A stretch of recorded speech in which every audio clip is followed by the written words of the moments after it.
We all know that exercise is essential for living a long and healthy life. People with the highest cardiorespiratory fitness or endurance fitness are 80% less likely to die of cardiovascular disease, such as a heart attack or stroke, than those with the lowest fitness.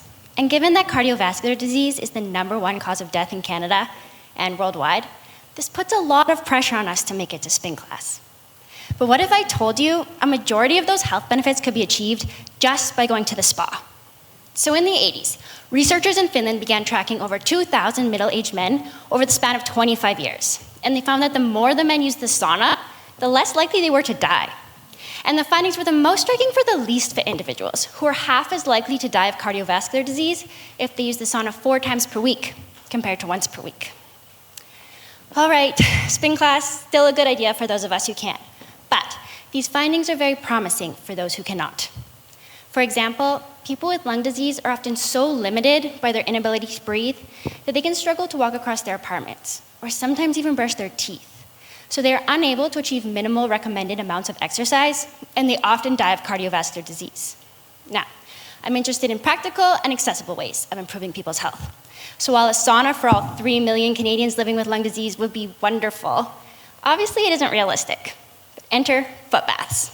What's neat about heat therapy is one of the key ways it protects against cardiovascular disease is simply by increasing blood flow. And this prevents the stiffening of blood vessels and the development of plaque. So my research will investigate whether increasing blood flow to the legs with a foot bath can reduce the risk of cardiovascular disease in people with a limited ability to exercise. My preliminary work compared different durations of foot baths to see if there was a dose sufficient to improve cardiovascular health in older adults. And we found that 45 minutes of lower leg hot water immersion increased blood flow to their legs 5-fold. But most exciting, it reduced their blood pressure over the following 24 hours to a level comparable during a moderate intensity exercise session. These findings imply that if used repeatedly, a foot bath may be sufficient to improve cardiovascular health.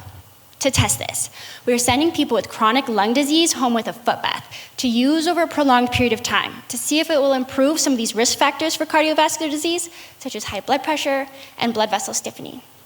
And lastly, poor leg blood flow also contributes to some of the leg fatigue and breathlessness that people with lung disease experience during exercise. So, for my final thesis study, I will examine whether increasing blood flow to the legs beforehand can increase the duration that people with lung disease can exercise.